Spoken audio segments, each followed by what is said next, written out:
Beverages corporation വഴി മദ്യക്കുപ്പികൾ ശേഖരിക്കാനുള്ള പുതിയ സംവിധാനം വിഭാവനം ചെയ്ത് മന്ത്രി M. P. Rajesh. Beverage corporation ഔട്ട്ലെറ്റുകൾ വഴി വിൽപ്പന നടത്തുന്ന കുപ്പികൾക്ക് ഡെപ്പോസിറ്റ് തുക ചുമത്തി കുപ്പി തിരികെ നൽകുമ്പോൾ തുകയും തിരികെ ലഭിക്കും. അതേസമയം ഓണാഘോഷങ്ങൾ ഹരിതചട്ടങ്ങൾ പാലിച്ചുകൊണ്ട് ആകണമെന്നും മന്ത്രി അറിയിച്ചു. പ്ലാസ്റ്റിക് മാലിന്യം കുറയ്ക്കുന്നതിന്റെ ഭാഗമായാണ് പുതിയ സംവിധാനങ്ങൾ മന്ത്രി എം. പി. രാജേഷ് വിഭാവനം ചെയ്തിരിക്കുന്നത്. ബിവറേജസ് ഔട്ട്ലെറ്റുകൾ വഴി വിൽപ്പന നടത്തുന്ന പ്ലാസ്റ്റിക് ഗ്ലാസ് കുപ്പികൾക്ക് 20 രൂപ ഡെപ്പോസിറ്റ് തുക ചുമത്തും. കുപ്പി തിരികെ നൽകുമ്പോൾ ഡെപ്പോസിറ്റ് തുകയായ 20 രൂപയും തിരികെ ഉപഭോക്താവിന് നൽകും. ക്ലീൻ കേരള കമ്പനിയുമായി ചേർന്ന് ഇതിന്റെ പൈലറ്റ് സെപ്റ്റംബറിൽ തിരുവനന്തപുരത്തും കണ്ണൂരിലുമായി നടക്കും. ഓരോ ബോട്ടിലിനും 20 രൂപ ഡെപ്പോസിറ്റായിട്ട് അധികമായിട്ട് ഈടാക്കും. ബോട്ടിൽ ബെവ്കോയുടെ ഔട്ട്ലെറ്റിൽ തിരിച്ചെത്തിച്ചാൽ QR കോഡ് പതിപ്പിച്ചതായിരിക്കും.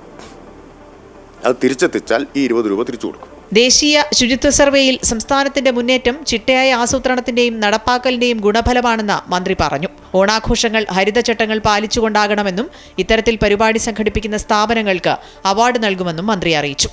ഹരിത ഓണം എന്ന മുദ്രാവാക്യം, വൃത്തിയുള്ള കേരളം എന്ന ലക്ഷ്യം മുൻനിർത്തിയാണ് ഹരിത ഓണം എന്ന മുദ്രാവാക്യം മുന്നോട്ട് വെച്ചുകൊണ്ട് ഓണാഘോഷം ഹരിത ചട്ടപ്രകാരമായിരിക്കണം എന്ന്